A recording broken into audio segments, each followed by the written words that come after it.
Hello students, welcome back. आज हम लोग क्लास +2 का नेक्स्ट एप्लीकेशन डिस्कस करेंगे। This is the last application that is electric field due to uniformly charged spherical shell. बेटा जी, इस केस में हम लोग क्या करेंगे, हमारे पास 3 स्टैंडर्ड पॉइंट होंगे जहाँ पर हम लोग इलेक्ट्रिक फील्ड फाइंड करेंगे। एक तो हम लोग इलेक्ट्रिक फील्ड फाइंड करेंगे out to the spherical shell, एक ऑन द सरफेस फाइंड करेंगे और एक इस स्फेरिकल शेल के बीच फाइंड करेंगे कि इलेक्ट्रिक फील्ड की क्या वैल्यू है। अब हम लोगों के पास फर्स्ट केस है कि हम लोगों ने जो इलेक्ट्रिक फील्ड फाइंड करनी है वो क्या है, out to the surface of spherical shell. ना सपोज कर लेते हैं बेटा जी हम लोगों ने एक ऐसा ऑब्जर्वेशन पॉइंट P सपोज किया इस सरफेस के आउटसाइड, और उस P पॉइंट का distance from the centre of spherical shell हम लोगों ने सपोज कर लिया स्मॉल r। अब हमारा सबसे फर्स्ट स्टेप क्या होता है, हम लोगों ने एक गॉसियन सरफेस सपोज करनी होती है। गॉसियन सरफेस क्या होती है बेटा जी, क्लोज्ड सरफेस होती है बेटा। तो इस P पॉइंट से हम लोग एक क्लोज सरफेस सपोज करेंगे, जो कौन सी सरफेस होगी, गॉसियन सरफेस। सपोज कर लो मैंने एक स्फेरिकल सरफेस सपोज कर ली, that spherical surface is act as a Gaussian surface. ठीक है, तो ये हमारे पास क्या आ गया, गॉसियन सरफेस। ठीक है, now there is a positive charge, तो due to plus charge what is the direction of electric field, the electric field is radially outward. तो ये हमारे पास क्या आ गई, electric field due to a positive charge. तो इस पॉइंट पर भी इलेक्ट्रिक फील्ड क्या आ जाएगी, radially outward. Now we have to consider a very small area element. मैंने यहाँ पर इस टोटल सरफेस का जो सरफेस एरिया है वो ऐसे रिप्रेजेंट कर रहे हैं। I am going to suppose a very small area element. तो ये मैंने एक एरिया एलिमेंट ds सपोज कर लिया। तो what is the value of E on this surface, that is E everywhere. ये E एवरीवेयर क्यों है, क्योंकि from the centre of this spherical shell हर पॉइंट पर डिस्टेंस कितना है, r डिस्टेंस है, इसलिए इस सरफेस के ऊपर E की वैल्यू क्या रहेगी, सेम रहेगी। जो हमारी फर्स्ट मेट्रिक होगी। अब आप लोगों ने सेकेंडली चेक करना है कि आपके पास जो E और ds का क्या होगा, एरिया वेक्टर। इन दोनों के बीच में जो एंगल होगा दो वो सेम होना चाहिए। देखो this is A small area, हम लोगों ने सपोज किया, इस एरिया के अलोंग हमारे पास यूनिट वेक्टर क्या होगा, n cap. Now you can check, E की डायरेक्शन भी इधर ही है और n की डायरेक्शन भी सेम ही है। तो here what is the angle between E and area vector, that is theta. अगर आप इस पॉइंट पर भी सपोज करोगे स्मॉल एरिया एलिमेंट, तो इसका भी एरिया वेक्टर अलोंग E ही होगा। तो इन दोनों के बीच में एंगल क्या रहेगा, 0 degree. Its means we have to fulfil the 2 condition जो हमें गॉसियन सरफेस के लिए चाहिए। एक तो E सेम होना चाहिए, वो हमारी कंडीशन फुलफिल हो रही है। सेकेंड, एरिया वेक्टर और इलेक्ट्रिक फील्ड में थीटा सेम होना चाहिए at every point on the Gaussian surface. ये वाला भी पॉइंट हमारा फुलफिल हो रहा है। So its means this is a Gaussian surface is suitable for this spherical shell. अब हमारा नेक्स्ट पॉइंट क्या होगा, you have to apply Gauss theorem.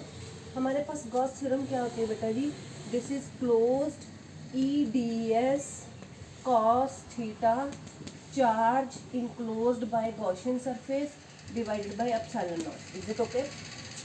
तो व्हाट इज द थीटा, यहाँ पर आपके पास थीटा कितना है, थीटा इज 0 डिग्री, और cos 0 आपके पास क्या होता है बेटा जी, 1। ठीक है, तो ये टर्म आपके पास 1 होगी। E is constant, you have to take out.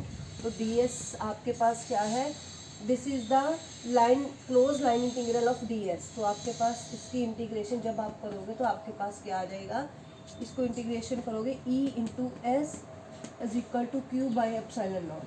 तो S क्या है, S is the surface area of this Gaussian surface. तो सरफेस एरिया क्या आएगा, E, इसका फॉर्मूला होता है 4πr² Q by epsilon not. ठीक है, तो what is the electric field out to the surface, ये इलेक्ट्रिक फील्ड आउट सरफेस पर क्या आ रही है, that is 1/4π epsilon naught Q by r²। Is it okay? तो ये आपके होगी बेटा जी electric field out to the surface. अब सेकंड पॉइंट है, आप लोगों ने फाइंड करना है ऑन द सरफेस। इस केस में बेटा जी आपके पास क्या है, r is greater than capital R। तो ऑन द सरफेस हमने क्या किया, इस P पॉइंट को उठाया, इस सरफेस पर ले आए। अगर मैं इस P पॉइंट को उठाकर इस सरफेस के ऊपर ले आती हूँ तो आपकी इलेक्ट्रिक फील्ड क्या रहेगी, सेम रहेगी। तो व्हाट अबाउट चेंज, आपके पास क्या होगा, R is equal to capital R। तो इस फॉर्मूले में आप लोग चेंजेस कर दो, आपके पास electric field on the surface क्या आ जाएगी, 1/4πε0 Q by capital R square, and this is the constant value of electric field on the surface of the spherical shell। अब आपके पास थर्ड केस है बेटा जी। थर्ड केस क्या है, inside the surface, inside the shell. अब third case में क्या करेंगे बेटा जी, ये जो मैंने पहले गॉसियन सरफेस बाहर ड्रॉ की थी, मैं क्या करूंगी, अब इसको इनसाइड द शेल ड्रॉ करूंगी लाइक दिस। देखो, this is the Gaussian surface और सेंटर में से मैंने इसका डिस्टेंस क्या ले लिया, R। ठीक है, तो this is the Gaussian surface for inside. तो how much charge enclosed by this surface, Gaussian surface के ऊपर कोई चार्ज नहीं है, चार्ज कहाँ पर है, स्फेरिकल शेल के ऊपर है। So how much charge enclosed by the Gaussian surface, Gaussian surface के ने कितना चार्ज इनक्लोज किया है, 0। अगर ये 0 है तो आपके पास electric field inside the surface क्या आ जाएगी, 0। So these are the 3 cases जिसमें आप लोगों ने इलेक्ट्रिक फील्ड फाइंड करनी है, on the surface, out to the surface, on the surface और इनसाइड द सरफेस। अगर आप लोगों ने इसका ग्राफ ड्रॉ करना है E वर्सेस R, तो आप लोग इसका ग्राफ कैसे ड्रॉ करोगे, देखो इस डायरेक्शन में R है, ठीक है, इस डायरेक्शन में E है। With in the surface, with in the surface means 0 से लेकर R तक, ये 0 हो गया, यहाँ पर कुछ डिस्टेंस मान लो R। What is the electric field, electric field is 0 when you are going to reach the at R distance, यहाँ पर पहुँच गए। तो what is the electric field, electric field is maximum and constant. Suppose कर लो ये कुछ value है इलेक्ट्रिक फील्ड की, ये किस में है, इनसाइड, और ये वाली वैल्यू जो मैक्सिमम आ रही है ये क्या है, ऑन द सरफेस। और आउट टू द सरफेस क्या है, E is, out to the surface है, E is inversely proportional to R square.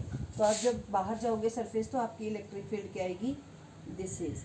तो आउटसाइड क्या आ जाएगा, E is inversely proportional to R square. This is inside region, this is on the surface, ये inside है, ये वाली line on the surface represent कर रही है, this is out to the surface. So this is the graph for E versus R for spherical shell. I hope everyone understood. With this we have completed our first chapter. After that we have to do few of the numerical and we will go for the next chapter. Thank you.